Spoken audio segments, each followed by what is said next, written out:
All right, let's get real.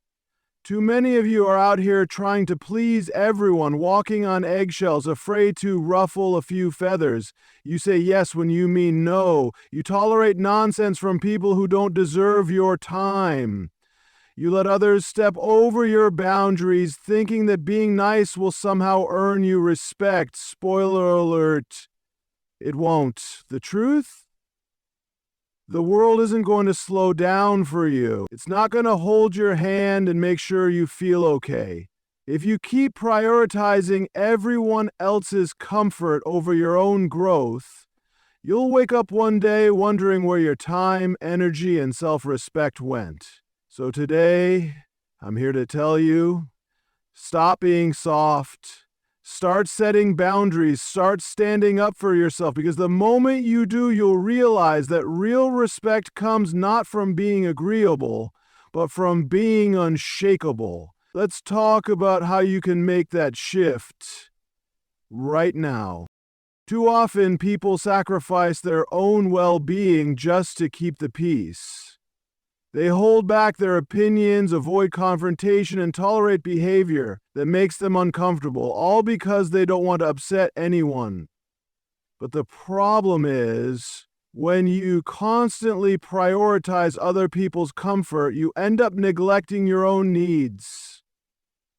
You silence yourself to avoid making waves, and over time, that silence becomes a habit. You start believing that your feelings don't matter as much as everyone else's. You allow people to overstep, thinking that keeping them happy is more important than protecting your own space. The reality is, when you continuously compromise your boundaries, you teach others that it's okay to take advantage of you. They see that you won't push back, so they keep pushing. Whether it's a friend who constantly demands your time, a colleague who offloads their work onto you, or a family member who expects you to drop everything for them, the pattern remains the same. Every time you let it slide, you reinforce the idea that their needs come before yours. It's not selfish to enforce boundaries. It's necessary. People who truly respect you won't be offended when you set limits. They will adjust.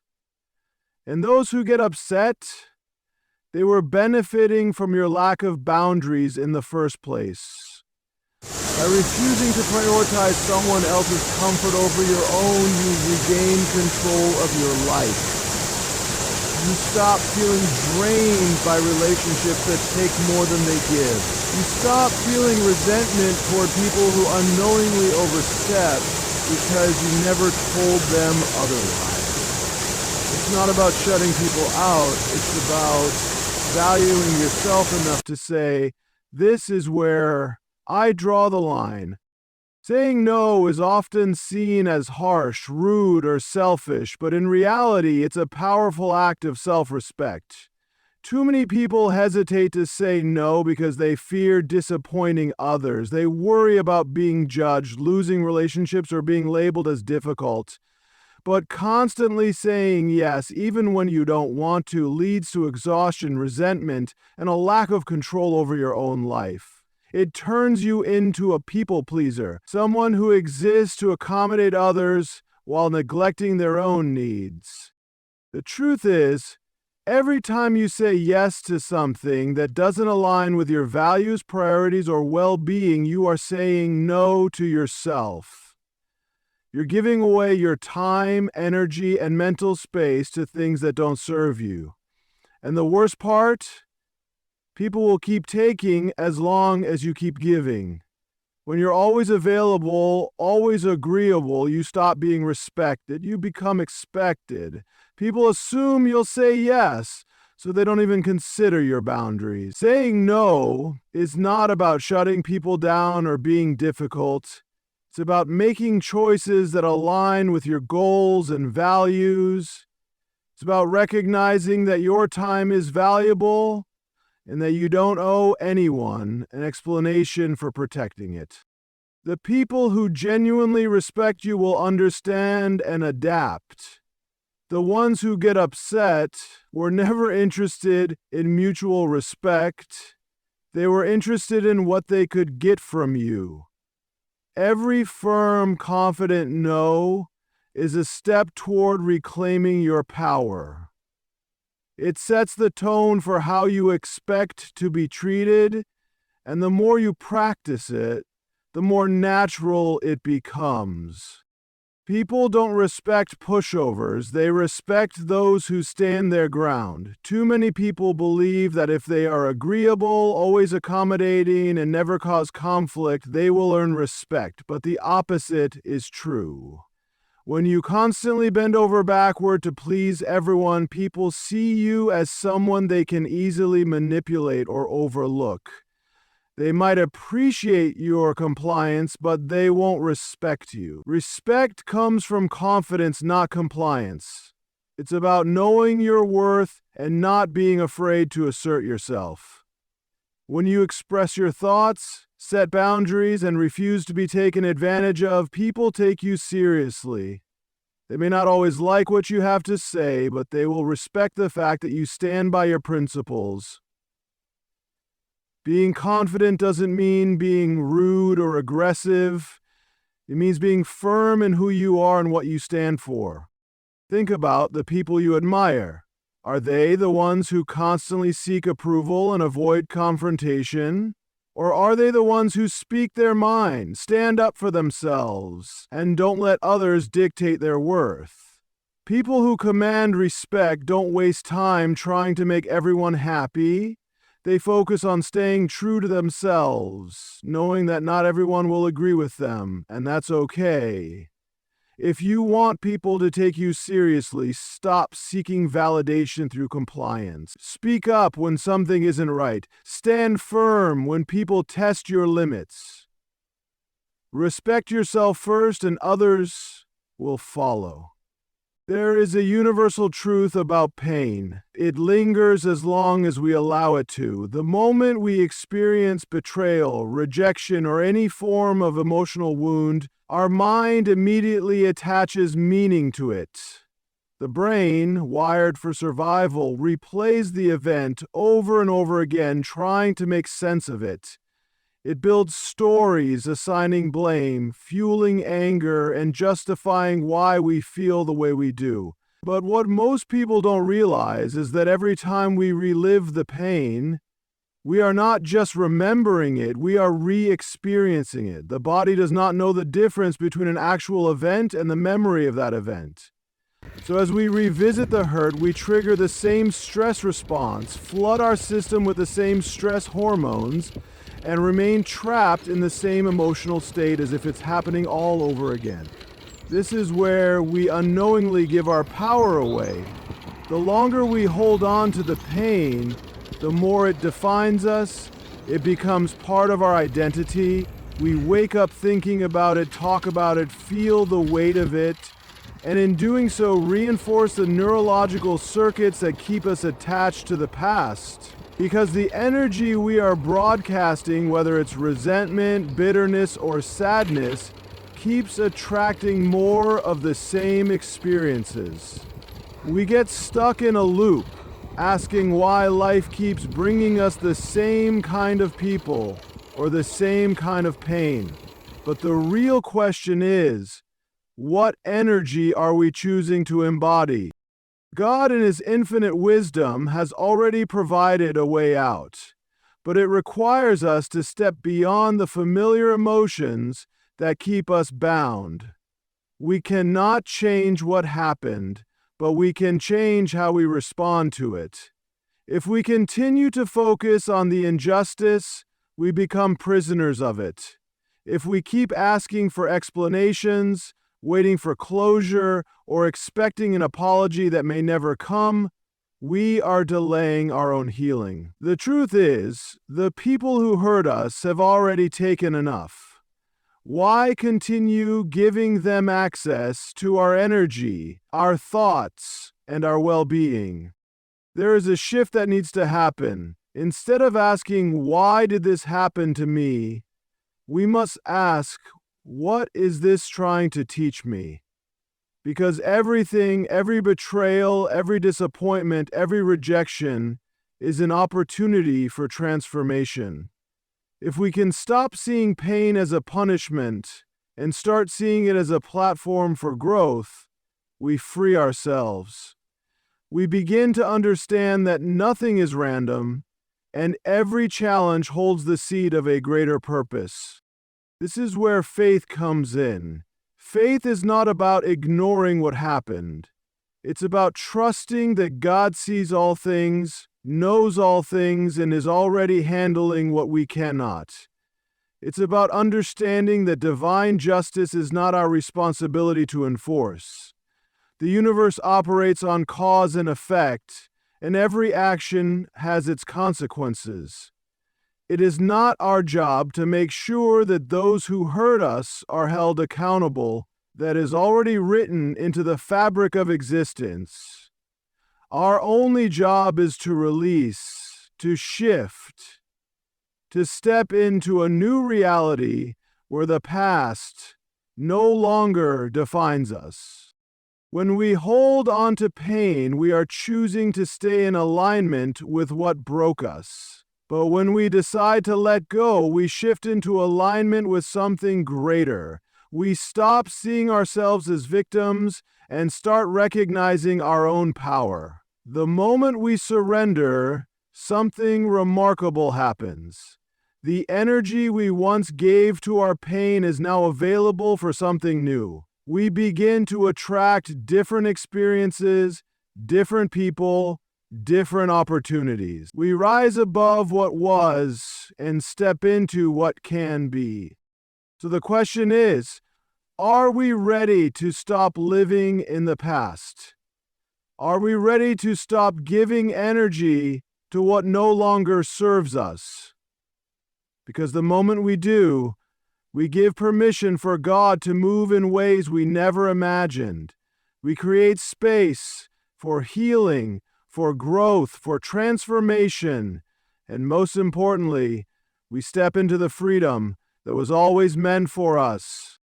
Everything in the universe operates on energy. Every thought we think, every emotion we feel, every intention we set, it all carries a frequency. And when we hold on to the pain of what others have done to us, we unknowingly keep ourselves tied to that same energy. We may believe we've moved on, but if we are still thinking about the injustice, still replaying the hurt, still feeling the sting of betrayal, then we are still connected to it. The energy of our past is shaping our present. And as long as we remain in that emotional state, we will continue to attract experiences that reinforce it. We often think that by holding on to anger or resentment, we are somehow holding others accountable, but in truth, we are only imprisoning ourselves. The person who hurt us may not even remember the pain they caused. They may have moved on with their life, unaware of the emotional turmoil we are still carrying. And yet every time we think of them with bitterness, every time we relive the moment of betrayal, we reactivate the stress response in our body. Our heart races, our muscles tense, and we become flooded with the very chemicals that keep us in survival mode. This is not just an emotional experience. It is a biological one. We are keeping our body locked in the past, and in doing so, we prevent ourselves from stepping into the future we desire. God, in His divine wisdom, did not design us to live in a constant state of pain. He did not create us to be trapped in cycles of resentment and suffering. He gave us the ability to choose, the ability to shift our energy, the ability to rise above what was and step into what can be. But the choice is ours. If we continue to focus on what went wrong, if we continue to dwell on what we lost, we will keep vibrating at the frequency of that pain. And as long as we remain there, we cannot receive the new blessings that are meant for us. The energy we emit is the energy we attract. If we live in anger, we will encounter more situations that fuel that anger. If we dwell in sadness, we will find more reasons to be sad. This is not a punishment, it is simply the way energy works. The universe responds to what we are broadcasting. And so if we want change, if we want healing, if we want freedom, we must first change our frequency. This does not mean we ignore what happened. It does not mean we pretend we were not hurt. But it does mean that we stop allowing that pain to dictate our future. It means that we take back our power, not by seeking revenge or waiting for an apology, but by shifting our energy to something higher. We stop reacting and start creating. Instead of dwelling on what was done to us, we focus on what we are building. Instead of asking why something happened, we ask what we can learn from it. Instead of waiting for justice, we trust that divine justice is already in motion. When we make this shift, something extraordinary happens. The people and situations that once had power over us begin to lose their grip. We no longer feel the need to prove anything to anyone. We no longer feel the urge to justify our pain or seek validation for our wounds. We simply rise. We step into a new version of ourselves, one that is no longer defined by the past, but is instead guided by the vision of the future. And as we do, we attract new experiences, new opportunities, and new relationships that align with this higher state of being. The question is not whether those who hurt us will face consequences. The question is, are we willing to release them and step into our own healing? Are we willing to let go of the energy that binds us to the past and embrace the limitless possibilities of the future? Because the moment we choose to shift, the moment we decide to break free from the cycle of pain, we open ourselves to the life that was always meant for us. There is a natural law woven into the fabric of existence, a law that governs every action, every intention, every choice. It is the law of cause and effect. What we put out into the world, we receive in return. Every thought, every word, every action carries energy, and that energy does not disappear. It must come back in some form. This is why we do not have to concern ourselves with seeking justice or revenge. The universe, through divine intelligence, is already balancing the scales. When someone wrongs us, our immediate response is often to demand justice on our terms. We want to see the person who hurt us experience the same pain. We want closure, an apology, some acknowledgement that they understand the harm they caused. But the reality is, waiting for human justice keeps us tethered to the pain.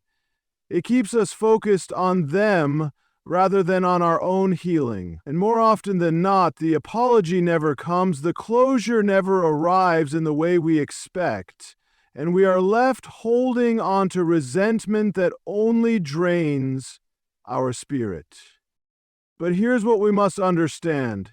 God's justice is not like human justice. He does not react in anger or in haste. He moves with wisdom, seeing the full picture we cannot see. He knows the hearts of people, their intentions, their wounds, their weaknesses, and he deals with them in a way that is beyond our understanding. Some people experience consequences immediately, while others go through a long journey before they truly see the effects of their actions. But one thing is certain, no one escapes the natural order of divine justice. This is why we do not need to spend our energy trying to control the outcome. If we continue to dwell on how unfairly we were treated, we keep ourselves bound to the energy of the wound. If we obsess over whether or not the person will ever pay for what they did, we remain trapped in the vibration of revenge. But the moment we release, the moment we surrender the need for justice to God, we free ourselves. We step out of the cycle of pain and into a higher order of existence. Letting go does not mean we excuse what was done to us. It does not mean we allow harmful people back into our lives. It means we recognize that we are not responsible for making everything right. Our only responsibility is to rise, to step into a higher state of being, where we are no longer defined by what happened to us, but by what we choose to become. And when we do this, something powerful happens. The people who once had power over us lose their grip. The situations that once triggered pain no longer hold the same weight. We begin to feel lighter, freer, more connected to something greater than ourselves. We stop waiting for justice because we know that it is already in motion. We stop looking back because we understand that our future is far greater than our past. And in that space of surrender, God begins to work in ways we never expected. He brings new opportunities, new relationships, new experiences that align with the energy of our healing. We no longer attract the same cycles of pain because we have shifted into a higher reality. The universe responds to our transformation by bringing us exactly what we need to move forward. So the real question is not whether those who hurt us will be held accountable. That is already certain. The real question is whether we will allow ourselves to be free. Will we continue to carry the weight of the past, or will we trust that divine justice is already at work? Because the moment we let go, the moment we surrender our need for control, we step into the freedom that has been waiting for us all along. Stop excusing bad behavior. Hold people accountable. Too often, people let things slide because they don't want to deal with confrontation. They tell themselves, that's just how they are, or maybe they didn't mean it that way. But every time you excuse disrespect, dishonesty, or manipulation, you teach them that their actions have no consequences, and before you know it, their behavior becomes a pattern. People will only treat you as poorly as you allow. If you let someone constantly interrupt you, talk down to you, or take advantage of you, they will keep doing it. And the more you justify their actions, whether out of fear, guilt, or the desire to avoid conflict, the more power you give them over your life. Holding people accountable doesn't make you mean or difficult. It makes you strong. It shows that you respect yourself enough to demand better. This isn't just about personal relationships. It applies to every area of life. At work, if someone doesn't pull their weight, don't cover for them. In friendships, if someone consistently disrespects you, call it out. In family, if someone crosses a boundary, address it directly.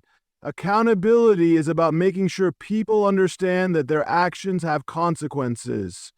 And just as you hold others accountable, be ready to hold yourself to the same standard. Growth comes from recognizing mistakes, owning up to them, and making changes. If you want a life built on respect and integrity, it starts with expecting those things from yourself and everyone around you. Respect yourself first, and others will follow. Too many people chase respect from others while completely neglecting their own self-respect. They seek validation, bend over backward to be liked, and tolerate disrespect just to fit in. But the reality is, if you don't respect yourself, no one else will either. People take their cues from you. If you treat yourself like an afterthought, they will too. Self-respect means knowing your worth and refusing to settle for less. It means setting boundaries and sticking to them, not because you want to control others, but because you value yourself enough to protect your time, energy, and peace. It's about walking away from situations that no longer serve you, whether that's toxic relationships, dead-end jobs, or one-sided friendships. When you carry yourself with confidence and self-respect, people notice. They recognize that you're not someone who can be manipulated, walked over, or taken for granted. They see that you have standards not just for how others treat you, but for how you treat yourself. And those who don't respect that, they either step up or step out of your life, and either way, you win. At the end of the day, respect isn't something you beg for. It's something you command by the way you live. If you want others to value you, start by valuing yourself. Speak up. Stand firm. Show the world that you are someone who deserves to be respected. And watch how everything changes. Being firm doesn't mean being cruel, it means being real. Too many people think that setting boundaries, saying no, or holding others accountable makes them mean or unkind.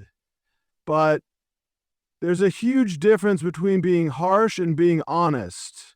The reality is, sugarcoating everything, avoiding difficult conversations, and constantly putting others' feelings before the truth doesn't help anyone. It only creates confusion, resentment, and wasted time. Being firm means standing by your values, making decisions with confidence, and not allowing yourself to be manipulated. It means telling people the truth even when it's uncomfortable. It means refusing to tolerate excuses, disrespect, or toxic behavior, no matter who it comes from. Some people won't like it, but that's not your problem. Your job isn't to be liked by everyone, it's to be respected. And respect comes from clarity, not from being a pushover. At the same time, firmness doesn't mean aggression. You don't have to yell, insult, or dominate to make your point. True strength comes from calm, controlled confidence. It's about saying what needs to be said without backing down or feeling the need to explain yourself endlessly. When you communicate with clarity and conviction, people take you seriously. Stop fearing how people will react when you stand your ground. You can be kind and firm at the same time. You can be understanding without being a doormat. And most importantly, you can demand respect without ever raising your voice. The sooner you embrace this balance, the stronger and more respected you will become. At the end of the day, the way you allow yourself to be treated sets the standard for your life. If you keep prioritizing everyone else's comfort over your own boundaries, if you keep saying yes when you mean no, if you keep seeking validation through compliance, you will always feel drained, overlooked, and unfulfilled. Respect isn't something you beg for, it's something you command by the way you carry yourself. Stop making excuses for bad behavior. Stop giving your time and energy to people who don't deserve it. Stop believing that being firm means being unkind. It's time to set boundaries, enforce them unapologetically, and hold yourself and others accountable. Will some people be upset? Yes. Will some fall away when they can no longer take advantage of your softness? Absolutely. But that's not a loss, it's a gain. The more you stand up for yourself, the more you attract people who truly respect you, and the more you create a life where you feel empowered instead of exhausted. So from this moment forward, stop being soft to everyone. Not because you want to be cold or distant, but because you finally understand your worth. Stand firm, speak up, respect yourself first, because the moment you do, everything changes.